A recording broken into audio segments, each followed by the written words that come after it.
c'est le séjour des morts.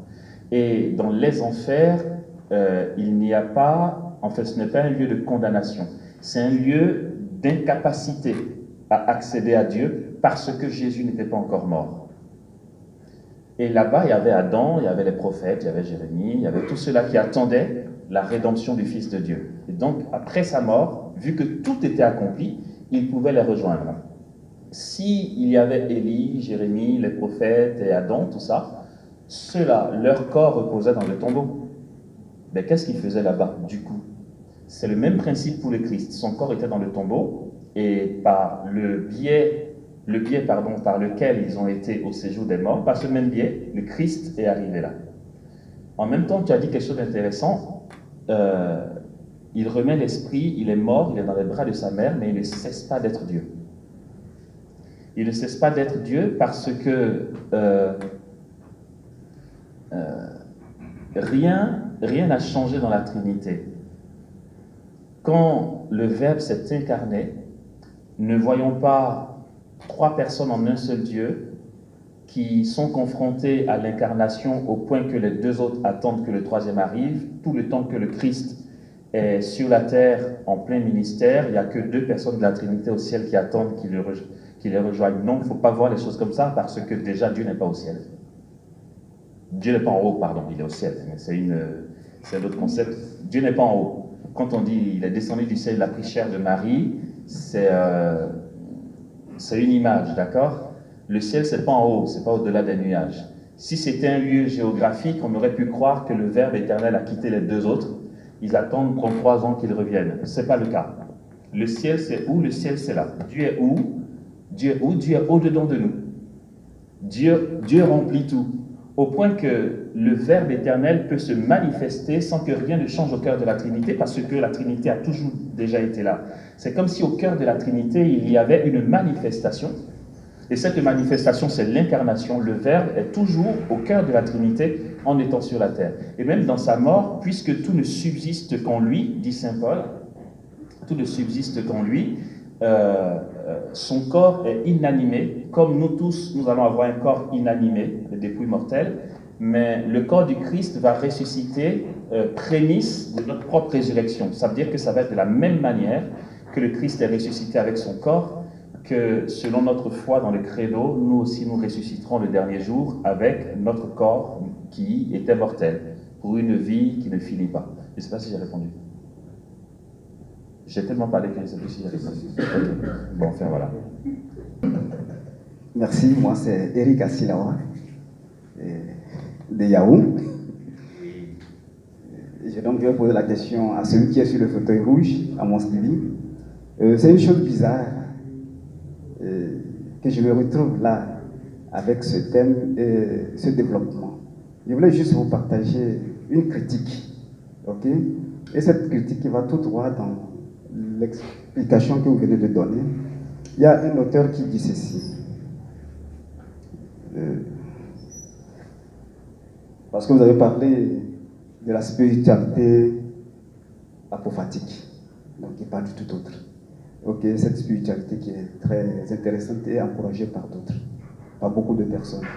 Mais à la fin, le développement du Dieu en tout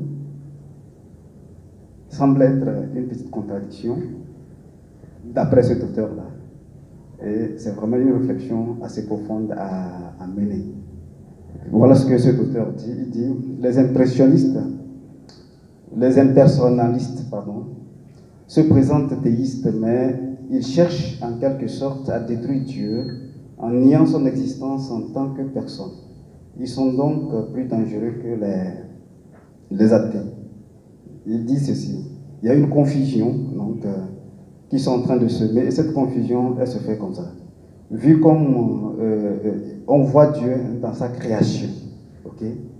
Il diffuse jusque dans les moindres points, sous son aspect impersonnel, tout en demeurant au-delà, en tant que personne suprême. Les impressionnistes aiment dire Dieu est dans tout. Je suis Dieu, Dieu est Dieu, nous sommes tous Dieu, Dieu est partout. Donc, en voyant un peu le développement que vous avez posé. Et en voyant le thème fondamental qui est un thème provocateur, ici c'est un auteur qui a été un auteur baptiste, ok, mais qui a fait l'expérience d'autres spiritualités en dehors du christianisme. Et il a découvert cet aspect particulier de l'impersonnalisme. Et il a cité beaucoup d'auteurs tels que Thomas d'Aquin qui ont développé vraiment ce genre de spiritualité. Mais en même temps, cette question rejoint la question que posait Moïse à Dieu quand il envoyait délivrer son peuple en Égypte. Quel est ton nom? Et donc, pour montrer que Dieu était tout autre. Donc, il rejoint vraiment la spiritualité apophatique. Et donc, on sent que le thème est assez audacieux, mais dans le développement, en restant dans le dogme de notre vision, ça ne nous permet pas de voir les petites contradictions, parce que cet auteur-là va rejoindre, il dit en conclusion, en fait, la spiritualité apophatique est l'une des meilleures spiritualités qui nous permet d'être dans la dimension de jeu et de Dieu, donc qui rejoint purement l'oraison, donc une oraison qui nous permet d'être dans le dialogue avec le tout autre que nous, et c'est dans ce dialogue que se révèle la vérité. Et cette vérité nous permet véritablement de comprendre quel est l'instant, quelle est la volonté de l'instant présent. Et cet instant présent-là, c'est à partir de cette volonté de l'instant présent qui nous permet de comprendre ce que c'est que l'Emmanuel. Quand Dieu se fait chair, c'est parce qu'il a une parole qui est là. Il veut pour notre temps présent que nous puissions avoir une action précise, concrète, une œuvre concrète, précise, pour corriger une tare sociale, pour ramener l'humanité à se relever, parce qu'il y a quelque chose qui ne va pas. Donc, comme avec le prophète aussi Isaïe, qui a connu l'expérience, cette expérience-là, de l'enfantement, de la parole de Dieu qui se fait chair, et qui a démontré un peu la destruction de l'ennemi. Donc la question est assez audacieuse, et je crois qu'il faut aussi être audacieux dans la dimension de la réflexion pour vraiment développer davantage d'autres tentacules. Proposition. Ok. D'accord. Ce n'est pas une C'est que ça s'adresse à lui, en fait. C'est une réflexion. C'était une réflexion. Oui, c'est une réflexion qu'il pose. Voilà, c'est une question. Parce que par rapport à son développement. Voilà, qui s'adresse à lui. C'était pas une question, c'était pas une question. Malheureusement. En tout cas, merci beaucoup, mon frère. Oui, tu vas. Il faut juste, non. Dans la réflexion, il va falloir qu'on précise certaines choses. Si j'ai bien suivi, cet auteur-là dit que la spiritualité apophatique est la meilleure. L'une des meilleures, ok. Et sauf si j'ai mal compris. Hein. D'après toi, le développement rejoint un peu ça, c'est ça? Dans le développement, la première partie rejoint ça. Mais la deuxième partie, la dernière partie, rejoint carrément les impersonnalistes. Il faut préciser qu'il est baptiste. D'accord. La dernière partie rejoint les impersonnalistes. Ok. C'est l'impression que tu as, mais en fait non. Mais en fait non. D'accord. La spiritualité apophatique n'est pas conseillée. Dans la spiritualité apophatique, voir Dieu comme le tout autre va conduire à des attitudes comme quoi? Acheter son salut. Ça veut dire qu'on va dire Dieu par la négation. Je vais vouloir être sauvé à force d'ascèse, de souffrance. Parce que je ne suis tellement pas toi que je vais te prouver que je suis capable de me purifier pour que tu me sauves. C'est différent d'une spiritualité qui veut que Dieu nous prenne en miséricorde et qui nous sauve gratuitement. Ceux qui vivent la spiritualité apophatique vont basculer dans tout ce qui est autoflagellation, trop de jeûne, je m'interdis telle chose, je m'interdis telle chose. Même s'ils ont conscience que c'est Dieu qui les purifie, ils se sentent un peu trop responsables de leur salut. Alors que Saint Paul est clair, c'est une parole très forte de Paul, parlant de Paul, Dieu a enfermé tous les hommes dans la désobéissance pour faire à tous miséricorde. Il n'y a personne qui peut dire, moi j'ai mérité mon salut, ou j'ai assez prié, ou j'ai assez jeûné. Tous sommes sauvés par pure miséricorde. Alors, il va avoir à l'inverse une spiritualité qu'on va appeler transcendantale. La spiritualité transcendantale va vouloir que, de toute façon, Dieu nous sauve par miséricorde, il n'a qu'à faire, hein, moi je vis ma vie. Il n'y a plus de... voilà quoi, je veux dire, j'ai pas de preuves à faire, de toute façon, je suis sauvé que par lui. Ça, c'est l'autre extrême. L'inconvénient là-dedans, c'est qu'il n'y a plus de relations interpersonnelles. Dieu veut faire de nous ses amis. Un dialogue, une union mystique, des épousailles finalement. Or, dans des épousailles, il n'y a pas la fiancée qui est là et puis l'autre fait tout, il prend le bras et il dépose, voilà. Je veux dire, il y a je m'engage aussi. Mais mon époux, même gratuitement, je n'ai pas de preuve à faire, j'ai qu'à dire oui. Ok? Ça va donner ce qui est beaucoup conseillé par l'Église, une spiritualité qu'on va appeler la spiritualité analogique. Donc, il y a transcendantale, il y a apophatique. La spiritualité analogique, c'est Dieu, tu me sauves gratuitement. Mais c'est un acte qui me séduit tellement que je me donne à toi. Et par amour pour toi, je vais aussi avoir des renoncements pour réjouir ton cœur et que ce renoncement, tu t'en sers pour sauver d'autres âmes. Hein. Il y a les deux. Je ne jeûne pas parce que c'est ce qui va acheter mon rachat. Je jeûne parce que je t'aime. Et l'amour implique un don de soi. Du coup, je vais me donner. Dans ce sens-là, je n'encouragerai pas la spiritualité apophatique. D'accord? D'une part, et dans ce que dit cet auteur, on y voit une déviation qui est une hérésie qu'on va appeler le panthéisme. Le panthéisme, il y a Dieu dans tout. Tout est Dieu. Hein, c'est une déviation. Ah, il critique le panthéisme. D'accord, j'ai eu l'impression qu'il partait dans ce sens. Mais enfin, voilà quoi. Je voulais juste rectifier ça. Enfin, redresser. C'est pas rectifier. Ce n'est pas une question. Amos. On ne provoque pas ce monsieur-là. C'est. Allez. Merci Amos pour ton développement. En fait, en répondant à la question de Brichal, tu as parlé de l'homme en tant que corps, âme et esprit. En fait, c'est vrai que dans la Bible, Paul en parle dans 1 Thessaloniciens, mais dans le catéchisme, on a l'impression, le catéchisme de l'Église catholique, on a l'impression qu'on est plus orienté vers une dichotomie plutôt qu'une trichotomie en parlant de l'homme. Alors finalement, qu'est-ce qu'on doit retenir en fait? Paul ou bien le catéchisme en fait. Voilà.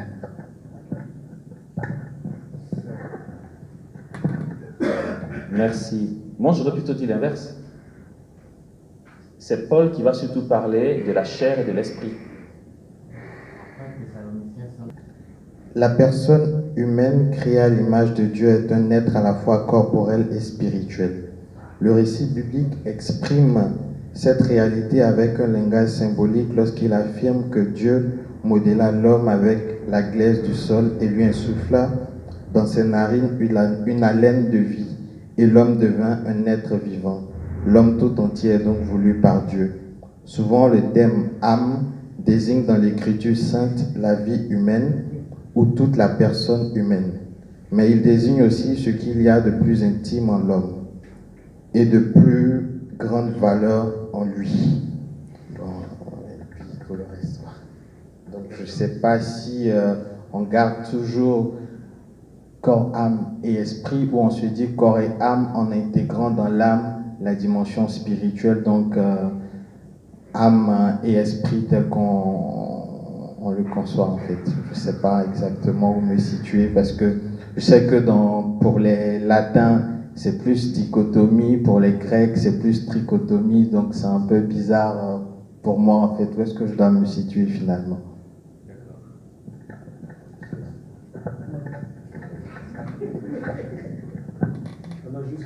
Juste une ébauche, il y a qu'il ne faut pas oublier, où, d'une part, ce qui est dit là, c'est Dieu crée l'homme avec un corps spirituel et un corps matériel, donc physique.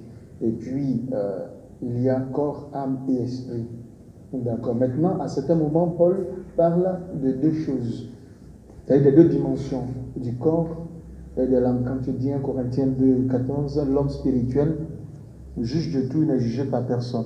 où il parle de l'homme naturel. Quand il parle de l'homme naturel, c'est l'homme qui vit, qui est sujet à quoi? À son secret, c'est-à-dire psychologique, l'être psychologique, d'accord? Il ne connaît pas les choses de Dieu car c'est spirituellement. Il parle de l'homme animal. Donc là, il parle de deux dimensions. D'accord, 1 Corinthiens 2, il parle de deux dimensions. Il parle de l'homme animal, enfin donc psychologique, et puis l'homme physique. Maintenant, l'homme spirituel, c'est celui qui fait intervenir l'autre partie. Donc, à certains moments, il parle de deux, et à d'autres moments, il parle de trois. Et donc, si tu vois bien dans le catéchisme, on parle d'une part. Ici, on parle de deux. Mais vas-y encore plus loin, et on parlera de trois. L'esprit va revenir. Donc, quand on parle de l'âme, à un certain moment, on parle de l'être spirituel et de l'être physique. Et plus tard, on spécifie. D'accord? Je pense. D'accord. Maintenant, l'âme ne meurt pas, d'après ce que Amos a dit. Et l'esprit, donc, en fait, si l'âme retourne à Dieu, que devient l'esprit en fait? Enfin, s'il y a trois personnes, enfin, s'il y a trois parties, quand l'âme retourne à Dieu, que devient l'esprit?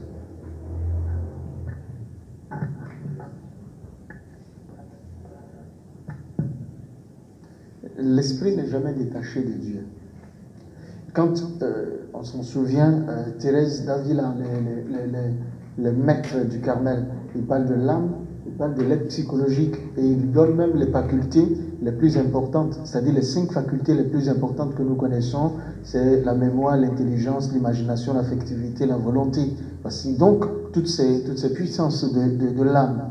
D'accord? Donc c'est cet être psychologique, donc cet être qui ne meurt pas. L'être spirituel, lui, il est lié directement à Dieu.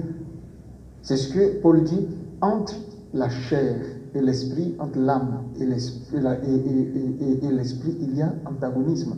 C'est-à-dire entre ma personnalité donc psychique, parce que ce que l'âme veut, c'est que le corps spirituel qu'il appelle la chair, à certains moments il appelle la chair, ce n'est pas l'âme qu'il sublime tout le temps.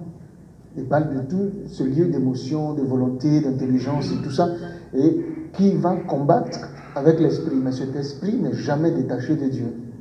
C'est pourquoi on dit l'âme, quand on parle de l'âme, pourquoi on parle de l'âme? Parce que c'est l'âme qui se parfait. L'âme se parfait, c'est-à-dire l'âme en ses désirs n'est pas toujours arrimé à l'esprit. L'esprit est toujours avec Dieu. Donc l'esprit est forcément Dieu. Bon, je le dis, c'est un peu impropre ce que je dis, mais je le dis avec les mots comme ça. D'accord. De sorte que l'âme est attachée à l'esprit. L'esprit va assompter l'âme. L'esprit va anoblir l'âme. Et le rendre, on va dire, identifiant. Comme il disait, l'homme devient transparent de Dieu, l'homme devient capable de la même façon. Qu'est-ce qui se passe? C'est que notre âme, notre être psychologique, notre être psychologique va faire une sorte de fusion. Bon, le mot fusion n'est pas très bien, mais va faire une sorte de, voilà, enfin, d'épousailles, une union hypostatique. Donc cette union de notre être psychologique avec notre être spirituel, ce sera tel que, voici l'âme. D'accord? Donc l'âme sera entraînée. Maintenant, ce qui est dommage, et là où il y a problème, et qui ankylose, quand l'âme sera ankylosée par les désirs de la chair, donc du corps, la corporalité va nous maintenir. Et c'est pourquoi il a dit, et c'était très beau, l'homme et l'union à Dieu. Donc la relation sponsale, la vocation sponsale de l'homme, c'est l'union à Dieu. Une sorte de je suis en Dieu, Dieu est en moi. Donc je suis Dieu. Voilà. Donc notre âme sera là. Maintenant, le problème, le combat, c'est si nous ne travaillons pas à ennoblir notre âme et à la mener à obéir à l'esprit, parce que la chair en ses désirs s'oppose à l'esprit, l'esprit à la chair.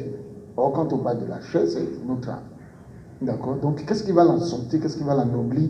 C'est l'esprit de Dieu qui demeure en nous et qui fait que nous sommes Dieu. Car en l'homme, c'est l'esprit de Dieu, dit Saint Paul, le même, n'est-ce pas? Enfin, je suis assez impropre, mais bon. Oui, ici. Merci. La dernière question. Vous voulez un complément? D'accord.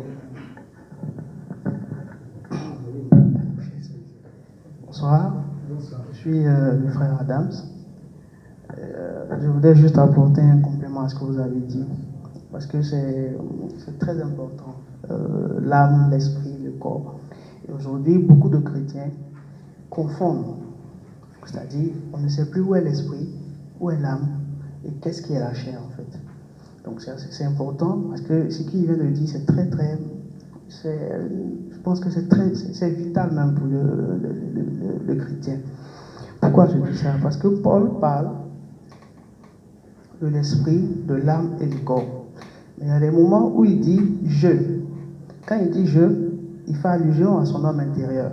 Il ne parle plus de la chair. Vous voyez? Et il y a des moments où il dit, par exemple dans Romains, il dit qu'il y a une loi dans ses membres qui est contraire à son intelligence. C'est-à-dire qu'il veut faire le bien, mais il n'arrive pas à faire le bien.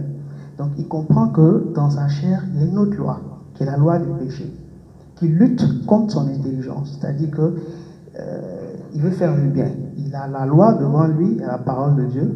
Il ne veut pas pécher, mais il pêche. Pourquoi est-ce qu'il pêche? Il comprend que c'est son âme qui est... Parce que l'intelligence est dans l'âme. Donc il comprend que son âme est corrompue à cause de la force qui est dans la chair. Mais nous savons que Dieu est esprit. C'est avec l'esprit qu'on contacte Dieu. Donc, si c'est avec l'esprit qu'on contacte Dieu, ça veut dire que l'esprit est totalement différent de l'âme. Parce que Dieu ne peut pas résider dans un endroit qui est corrompu. D'accord. Donc, pour lui, enfin, mon frère, vous m'écoutez? D'accord? Ok. Donc, pour dire que l'esprit et l'âme font l'homme intérieur. Et l'homme extérieur, c'est le corps et les 5 sens. C'est ce que Paul appelle la chair. D'accord? Et on reçoit Dieu avec notre esprit. Et l'âme, qui est, enfin, le cœur de l'homme, le cœur aime celui que Dieu reçoit, en notre esprit. D'accord? Et c'est à partir de l'esprit que Dieu communique avec l'âme. Donc on reçoit Dieu dans notre esprit, et puis lui, il nous fait comprendre ce qu'il a à nous fait comprendre au travers du Saint-Esprit, la connaissance de Dieu qui va expliquer à notre intelligence. Donc je contacte Dieu avec mon esprit et il m'explique, il explique à mon intelligence ce que je ne comprends pas dans l'esprit. Donc c'est vraiment quelque chose de très différent. Parce que l'âme, c'est tout ce qui touche au psychisme. L'âme, c'est l'intelligence, l'émotion et puis la volonté. Ce sont ces 3 choses qui constituent l'âme. Dans l'esprit, nous avons la conscience, l'intuition et la communion. Donc quand je communie, quand je suis par exemple dans l'adoration, et que je communie avec Dieu, je contacte Dieu dans mon esprit. D'accord? Donc c'est dans l'esprit que je contacte. Pourquoi? Parce que Dieu est dans mon esprit. La vie de Dieu qui est dans mon esprit. Et c'est cette vie-là qui va parler maintenant à mon âme. Qui est, comment on appelle ça? À mon intelligence. C'est-à-dire mes pensées. Parce que c'est comme ça aussi que Dieu communique aussi avec l'homme. Donc à mes pensées, mon âme. Donc mon âme se tourne vers Dieu. Lorsque mon âme se tourne vers Dieu, je deviens quelqu'un de spirituel. Quand mon âme se tourne vers l'esprit, je suis quelqu'un de spirituel. En ce moment, je commence à vivre la vie dans l'esprit.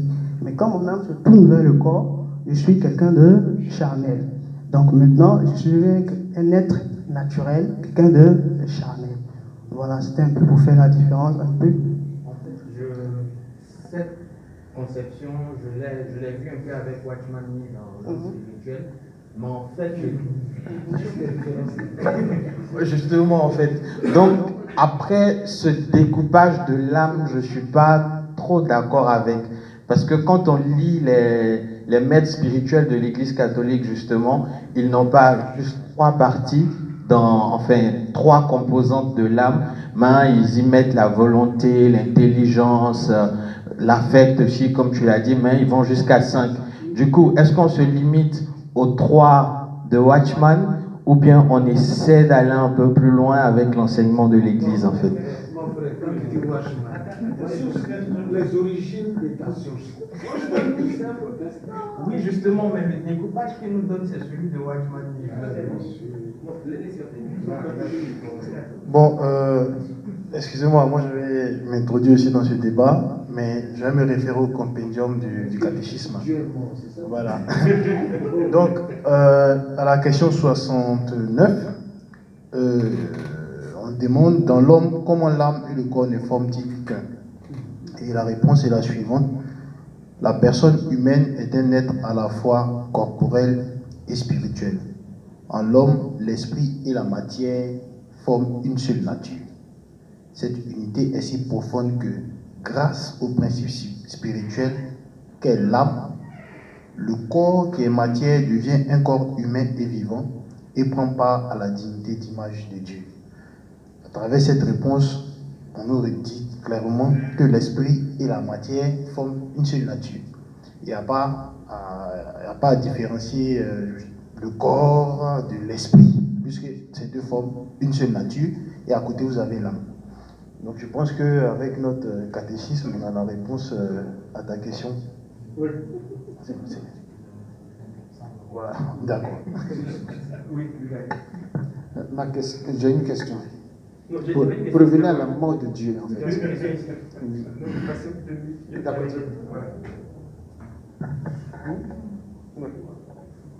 C'est intellectuel, hein, parce que là, mais chez les théologiens, il fallait me dire, hein, je vais prendre des cours à l'ICAO, là. On va descendre. Ok, nous sommes appelés à être des dieux. Dieu ne peut pas mourir. Qu'en est-il de la mort éternelle?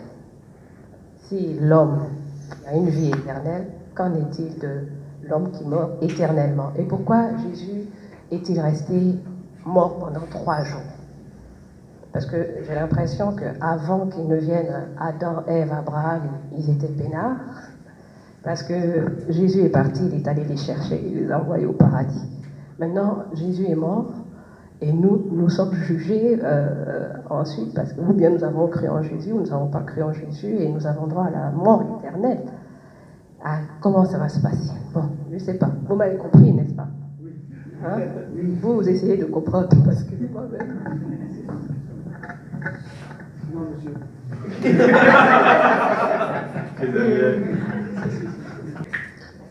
Ok. Alors, si j'ai bien compris, eux, ils étaient pépères aux enfers, Jésus va les chercher, ils montent. Et pour nous, il y a un risque qu'on tombe dans la mort éternelle. C'est ça? J'ai bien compris. Nous sommes appelés à être des dieux. Alors déjà, on n'est pas appelé à être des dieux. On est appelé à être Dieu. C'est différent. C'est-à-dire participer. Quand on dit devenir Dieu, il ne faut pas voir quelque chose en face de Dieu. On participe de Dieu. Voilà, on est appelé à devenir ça. Et si nous sommes dans la vision béatifique, dans le face-à-face éternel, nous devenons transparents de Dieu, au point que on est Dieu de Dieu, quoi. Voilà. Donc déjà ça. Parce que voilà, il faut éviter de dire on va devenir des dieux, ça peut être mal compris. On deviendra Dieu de Dieu, ok. C'est à ça que nous sommes appelés effectivement. Et ça ne change pas. En fait, il ne faut pas y voir un appel initial à participer à la vie divine qui aurait changé parce qu'on a péché. L'appel à participer à la vie divine n'a pas changé. Dieu ne nous réserve pas. Si toutefois on n'a pas fait gaffe, il ne nous réserve pas une mort éternelle. Ça, il faut qu'on soit clair là-dessus. La toute première table ronde, c'était avec le père Jean Saint-Saint-Baillot des Montagnes, comme il aime dire, ici. C'était, y aura-t-il des âmes en enfer à la fin des temps? Oui, voilà, donc, ce qu'il a développé a abouti sur la conclusion suivante. Il va y avoir des âmes en enfer si toutefois ces âmes-là choisissent d'y aller. Jésus descend aux enfers et tend la main. Et saisit la main qu'il veut, bien sûr. Ça va être le cas avec nous tous. La question de la mort éternelle, ce qu'en dit l'Église de manière officielle et claire, c'est que il y aura des âmes en enfer si ces âmes-là choisissent d'y aller. L'enfer et le paradis et même le purgatoire sont possibles selon nos choix. Après la mort, Jésus nous dira « Viens ». Même si on a été le pire de tous les hommes, Jésus dira « Viens ». Et puis on choisira de venir ou pas. Voilà, c'est comme ça. Je prends un raccourci, mais c'est ça. Ne croyons pas que Jésus va dire « Bon, allez, maintenant Olivier vient d'arriver, faites venir la vidéo de sa vie là, qu'on regarde si c'est bon ou pas bon. » Non, ça ne fonctionne pas comme ça. Comme dit Benoît XVI, nous sommes, Dieu ne juge personne, mais nous serons tous jugés par lui.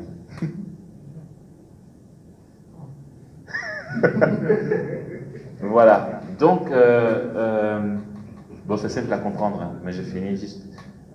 En fait, il n'y a pas d'injustice. Tous nous sommes appelés à la vie éternelle. Et ça ne change pas.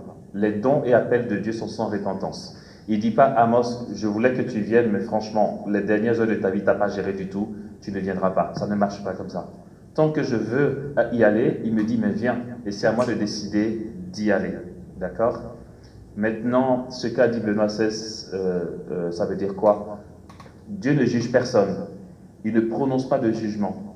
Dieu ne prononce pas de jugement, mais on est jugé par lui. Donc, ça veut dire simplement que le jugement sera prononcé en soi. On le voit, il est tellement lumière que nos ténèbres se découvrent. Il ne prononce pas le jugement, mais son être fait que tout est dans la lumière et on est jugé en soi, sans qu'il prononce un mot. Voilà, voici ce que ça veut dire. Dieu ne juge personne, mais nous serons tous jugés par lui. Okay?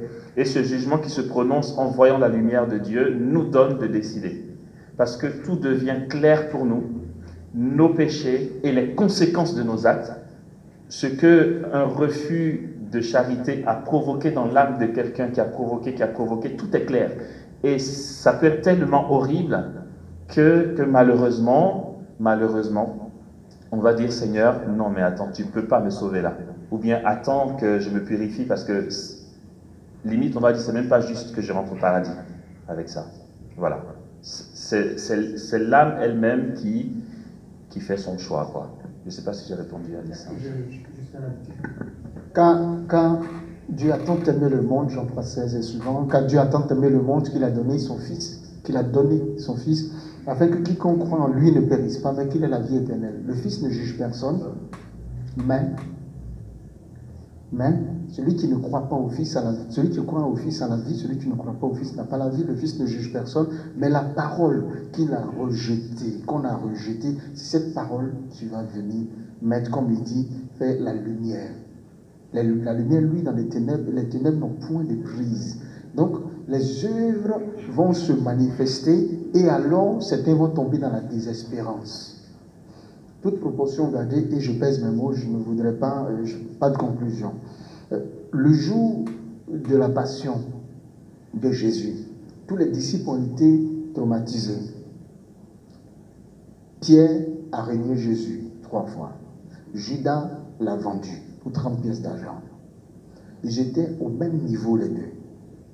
Ils ont rejeté le maître. Pierre est allé au temple. Judas aussi est allé au temple. Ils sont au même niveau. Ils sont dans le temple, le lieu de la miséricorde. Pierre s'est répandu en larmes. Judas s'est révolté et il a fait quoi? Il s'est auto-flagellé, auto-saboté. Vous comprenez? C'est-à-dire, il a prononcé le jugement pour lui-même. C'est-à-dire, à chaque âme, comme il dit, on va présenter la lumière et le bonheur.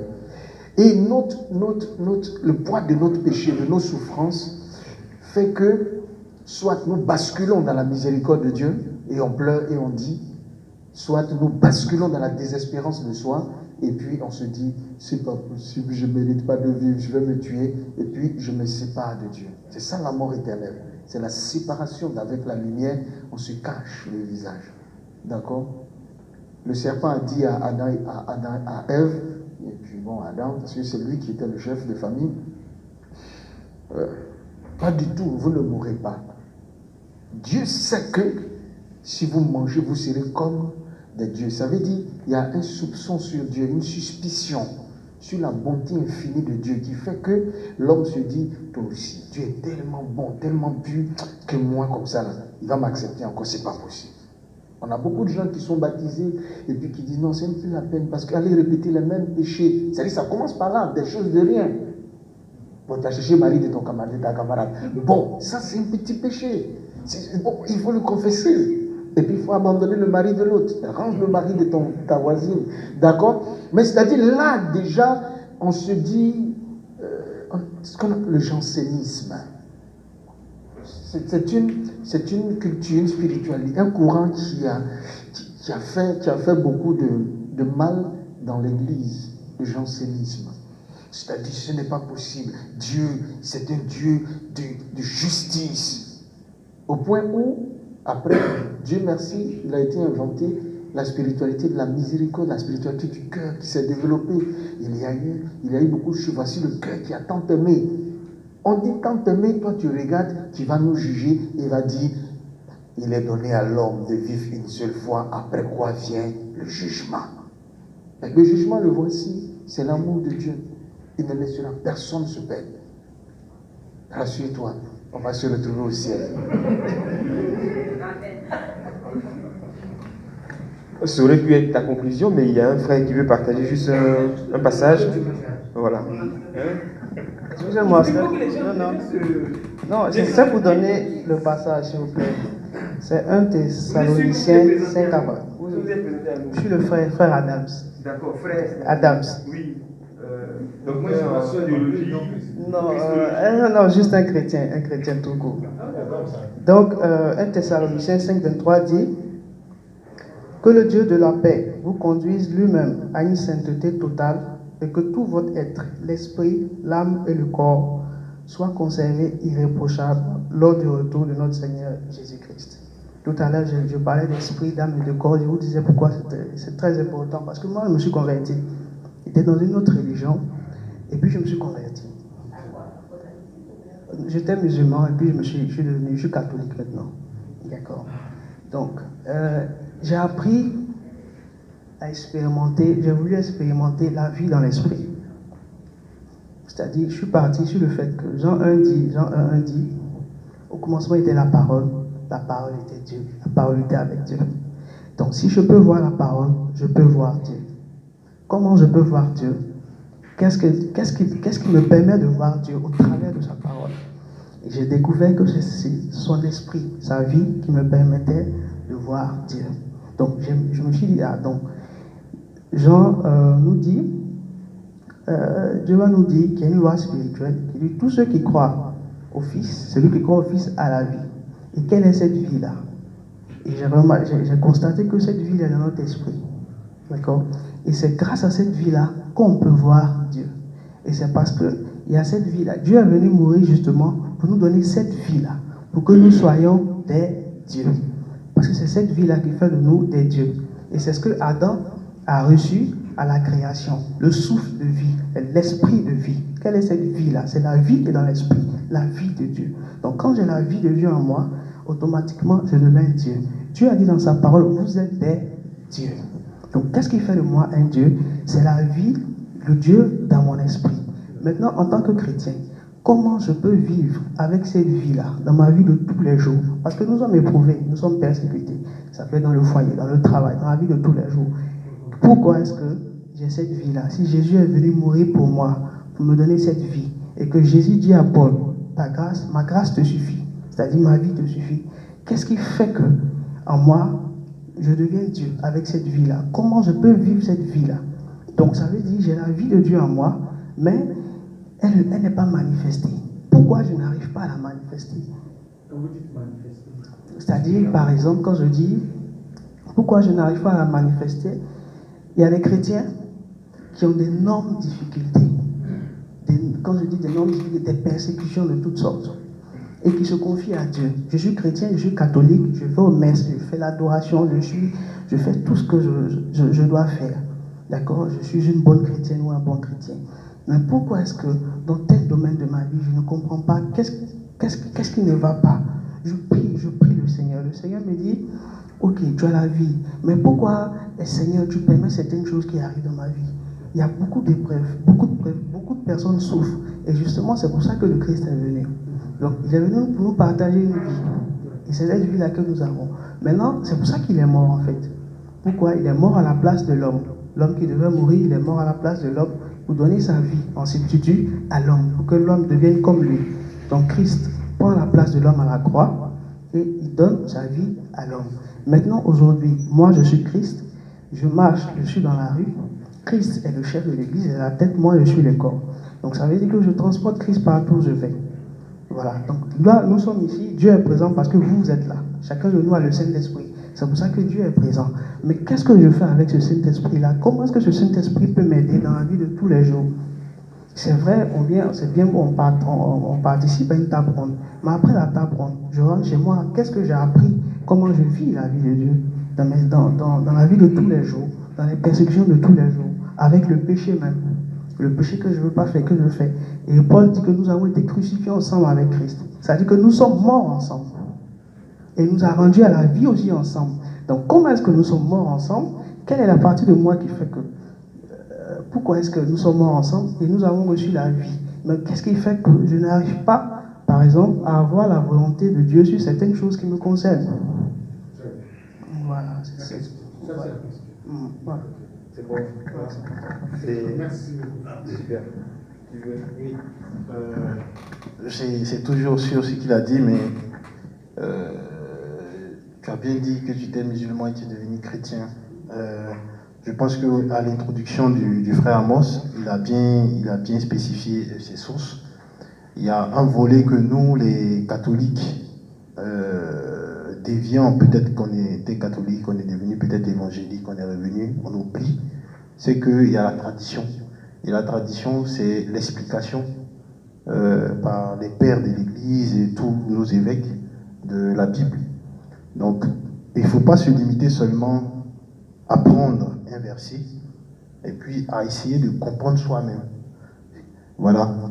Tout à l'heure, vous avez cité 1 Thessaloniciens 23, 5-23, et pour moi, il y a quelque chose qui manque, vu que c'est vrai que Paul dit de façon littérale, il parle du corps, de l'âme et de l'esprit, mais par derrière, il y a le catéchisme qui nous donne la compréhension exacte de cette parole dans son compendium. C'est clair, il n'y a pas de corps, âme et esprit.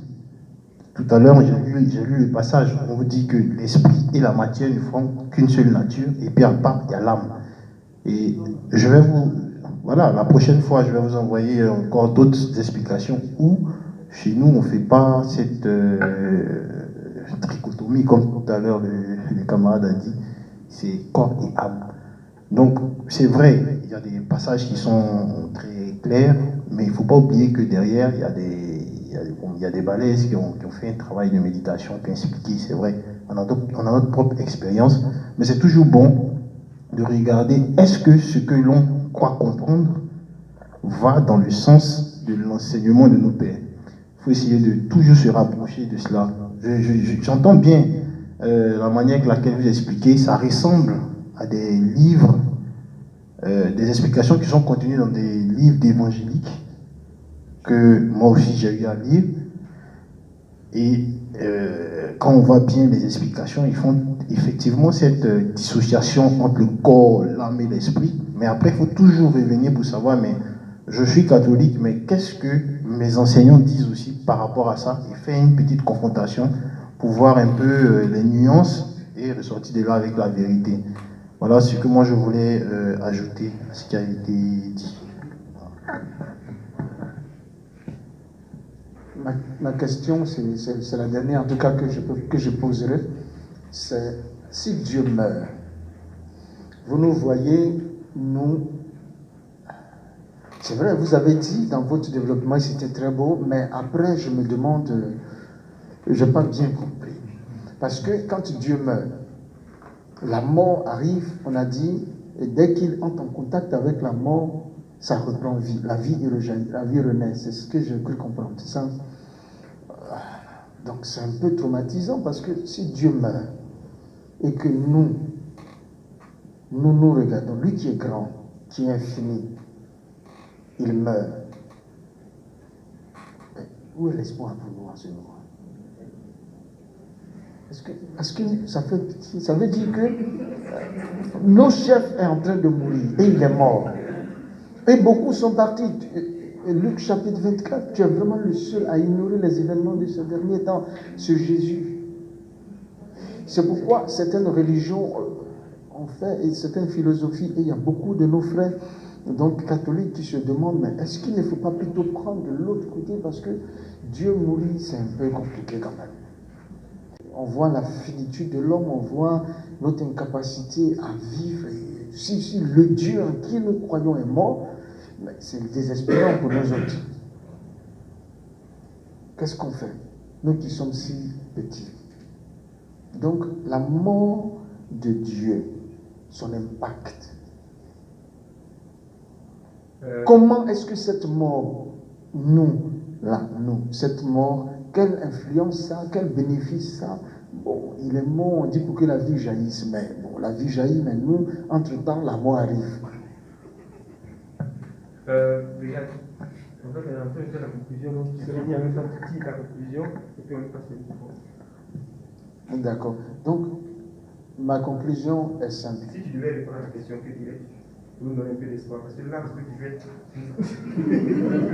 là, les gars, tu nous mélanges plus. Donc, il faut nous aider. Et on nous fait des signes pour dire... C'est le... Ta vision, donc vas-y. La question c'est... Il faut nous aider. Il faut nous aider à comprendre. D'accord. Dieu meurt. Et nous, les hommes qui avons mis notre foi en lui, si Dieu meurt, en ce moment, nous sommes dans la désespérance. Si le Christ est mort et qu'il n'a pas transformé la mort, qu'il ne l'a pas vaincu, 1 Corinthiens 15, s'il n'a pas vaincu la mort, si Christ n'est pas ressuscité d'entre les morts, vaine aurait été notre foi. En quoi est-ce que nous croyons? Un Dieu qui est mort ou un Dieu qui est ressuscité? Nous croyons dans les deux. Parce que ce sont les deux, comme on dit, le message kérigmatique, Dieu mort et ressuscité. Parce qu'il n'y a pas de résurrection s'il n'y a pas de mort. Or, il peut ne pas avoir de résurrection même avec la mort. Certains dieux ne sont pas ressuscités, certaines grandes puissances ne sont pas ressuscitées. Jésus est mort, il est ressuscité. C'est là le socle de notre foi. Et nous savons que s'il est ressuscité et que nous, étant morts avec lui, ça veut dire que nous aussi, nous allons ressusciter avec lui. Alors, comme il a dit, nous sommes Dieu de Dieu. Donc, on devrait nous appeler tous de par Dieu. Nous sommes Dieu de par Dieu. D'accord, vous comprenez? Et c'est vraiment l'évangile de bonheur. Dieu est mort, Dieu est ressuscité, et gloire à Dieu. Amen. Du coup, il n'y a plus de questions. C'est ta conclusion qu'on attend.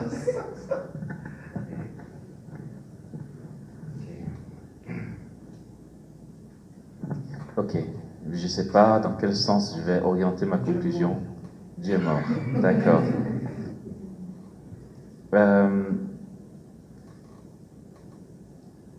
La mort est une bénédiction. Ça vient de Saint Augustin, mais Saint Augustin développé par Monseigneur André Léonard, archevêque de Namur en Belgique. Il parle de la mort comme bénédiction. Bien sûr qu'il est tiré de Saint Augustin. Dans ce sens que il attire notre attention sur notre qualité de vie parce qu'il y a une mort qui arrive. Si l'homme ne mourrait pas, on se dirait, allez, j'ai 20 ans pour vivre dans le péché et puis après on verra. De toute façon, il n'y a on n'attend rien. Quand Jésus dit veillez et priez car vous ne savez ni le jour ni l'heure où le Fils de l'homme viendra, nous savons qu'il y a 3 venues du Christ. Hein. J'espère qu'on le sait, il y a 3 venues du Christ. Il y a l'incarnation, donc sa naissance à Noël. Il y a ce qu'on appelle la parousie, donc sa venue en gloire. Alors quand on n'a que ces deux-là en face, je vous assure, on tombe dans une forme de laxisme. Parce que franchement, je me dis, allez, ce soir, je vais faire la fête. Je ne crois pas que ce soit demain que Jésus va venir dans sa gloire. Bon, ça peut être possible, mais franchement, c'est un peu tiré par les cheveux. La troisième venue du Christ que nous dit l'Église, c'est la rencontre personnelle. Si Jésus ne vient pas demain dans sa gloire, moi, je peux me faire heurter par une voiture ce soir. Et puis, ça va être la venue du Maître pour moi, d'accord? Et donc, parce qu'il y a la mort, l'homme va donner une qualité à sa vie. Une mort qui arriverait à une date qu'on ne sait pas. Voilà pourquoi il faut rester éveillé et prier, car on ne sait pas le jour, on ne sait pas l'heure. Si Jésus me dit, écoute, vas-y, vis ta vie, toi, c'est en l'an 2046 que tu vas mourir, bon, ça va pas. Je dis, j'ai encore plein d'années avant d'aller me confesser, je sais quand ça arrive. Mais non, voilà, il y a ce côté positif de la mort, comme dit André Léonard, voilà, ce côté positif de la mort physique, mais la mort en soi est aussi nécessaire pour le chrétien en tant que mort à soi. Si mon ego ne meurt pas, je n'adhère pas pleinement à Dieu. Ok? Très bien. Je finis en disant qu'il fallait que Dieu meure. Il fallait qu'il meure pour ne plus que nous mourions. Car à cause de la désobéissance de nos pères, on était voués à la mort. Saint Paul dit dans sa lettre aux Romains, il n'y a donc plus de condamnation pour ceux qui sont dans le Christ Jésus, car la loi de l'Esprit qui donne la vie nous a affranchis de la loi du péché et de la mort. On devait mourir parce qu'on a péché, et il y a cette réalité, ce concept dont on a déjà parlé ici, je ne sais plus quand, mais du péché qui devait être détruit. Le péché n'a plus de pouvoir, parce qu'il a été détruit. Et comme je disais tantôt, le péché n'est pas une réalité abstraite qu'on trouve dans l'air, sinon Jésus aurait détruit, vous voyez, avec un lance-roquette, il vise, c'est bon, c'est fini. Mais non, le péché n'existe que parce qu'on consent au péché. Les païens ne pêchent pas. Vous le saviez? Les païens ne pêchent pas. Comme dit David, contre toi et toi seul j'ai péché. Je pêche parce que j'ai la loi de Dieu qui m'est donnée. Faire son contraire, c'est choisir de faire son contraire parce que je sais. Et donc, on ne pêche que parce qu'on consent au péché. Or, le péché doit être détruit pour ne pas que l'homme meure. Comment on détruit le péché sans détruire le pécheur? Les deux sont une réalité indissociable. Dans la solidarité de l'humanité, le péché d'Ève et d'Adam entraîne tous les hommes. Si par la faute d'un seul le péché est rentré dans le monde, dit Paul, heureusement que cette même solidarité dans l'humanité donne un canal pour que la justice d'un seul aussi nous affranchisse du mal. D'accord? Et donc, pour détruire le péché qui est dans le pécheur, sans détruire le pécheur avec, Dieu prend chair, il se fait homme. Il se fait péché. Il prend cette réalité de péché dans sa chair et puisque c'est indissociable, si tu veux détruire le péché, il faut que le pécheur meure avec. Lui, il se fait pécher, il prend sur lui et c'est lui qui meurt. Afin que dans la solidarité du genre humain, sa mort détruise le péché en même temps et que désormais on vive. Je ne vais pas répondre à la question de Richard, c'est un additif puisque lui on a déjà donné la réponse. C'est que il fallait que Dieu meure, et si lui qui est Dieu, il est mort, ce n'est pas pour qu'on se dise nous on est mal barré, c'est pour qu'on se dise il nous a vraiment aimés parce que lui il ne peut pas mourir en soi. Il a fait le choix de mourir pour que nous ayons une vie et une vie éternelle. Et là-dessus, je pense, non, c'est ce que l'Église dit d'ailleurs, il n'y a pas de plus grande preuve d'amour pour nous que la croix. C'est que le Dieu immanent ne meurt pas. Et il acquiert la possibilité de mourir parce qu'il nous aime. C'est la plus grande preuve d'amour pour nous. Et Paul va jusqu'à dire que la preuve que Dieu nous aime, c'est qu'alors que nous étions encore pécheurs, il est mort pour nous. Il n'a même pas attendu qu'on commence à dire on veut se convertir. Il dit mourir pour quelqu'un de juste, ça va encore, tu peux avoir la force, mais ça vaut le coup. Mais tu vas mourir pour quelqu'un qui te dit mon gars, j'ai rien à faire avec toi. Nous étions encore errants quand il est mort. Ça, c'est la preuve suprême d'amour de Dieu pour nous, pour que la mort soit détruite par sa mort, puisqu'il est la vie et qu'en adhérant à sa personne, notre mort ne soit plus qu'un passage vers une vie qui ne finit pas. Amen. Amen.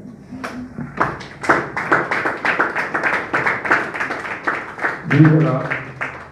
Et on va terminer comme on a commencé. On va terminer. En tout cas, merci beaucoup, Amos. Je n'entendais pas moi. Brice, c'est un jeu. Mais la prochaine fois, on doit refaire le match. Parce qu'il nous a montré comment est-ce qu'on doit chauffer celui qu'on voudrait. La prochaine fois, il va, voilà, on va le gérer aussi. En tout cas, les gars, vous avez été bien. Frère Adam, c'est qu'on a vu. Je ne comprends pas. Si tu commences comme ça, mais on est foutu. Tu veux nous mettre à la place.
Merci particulièrement pour la galerie Amos. Merci pour notre frère Amos, à qui tu donnes toujours plus de lumière, d'intelligence, d'instruction.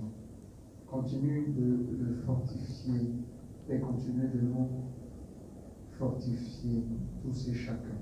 Notre Père qui es aux cieux, que ton nom soit sanctifié, que ton règne vienne, que ta volonté soit faite sur la terre comme au ciel. Donne-nous aujourd'hui notre pain de ce jour. Pardonne-nous nos offenses, comme nous pardonnons aussi à ceux qui nous ont offensés. Et ne nous laisse pas entrer en tentation, mais délivre-nous du mal. Car c'est à toi qu'appartiennent le règne, la puissance et la gloire, pour les siècles des siècles. Sainte Vierge Marie, que le chef-d'œuvre de notre Seigneur. Merci parce que par toi nous avons l'espérance, que la mort n'a plus aucun pouvoir sur nous. Tu nous montres le chemin par ton assomption, par la résurrection du Christ. Donne-nous de voir l'amour comme un passage vers Dieu, d'un état à un autre. Je vous salue Marie, pleine de grâce. Le Seigneur est avec vous. Vous êtes bénie entre toutes les femmes, et Jésus, le fruit de vos entrailles, est béni. Sainte Marie, Mère de Dieu, priez pour nous, pauvres pécheurs, maintenant et à l'heure de notre mort. Amen. Très sainte Trinité, une femme, puissance de vie, substance d'intelligence. Gloire au Père, au Fils et au Saint-Esprit. Comme il était au commencement, maintenant et toujours, dans les siècles des siècles. Amen. Au nom du Père, du Fils et du Saint-Esprit. Amen.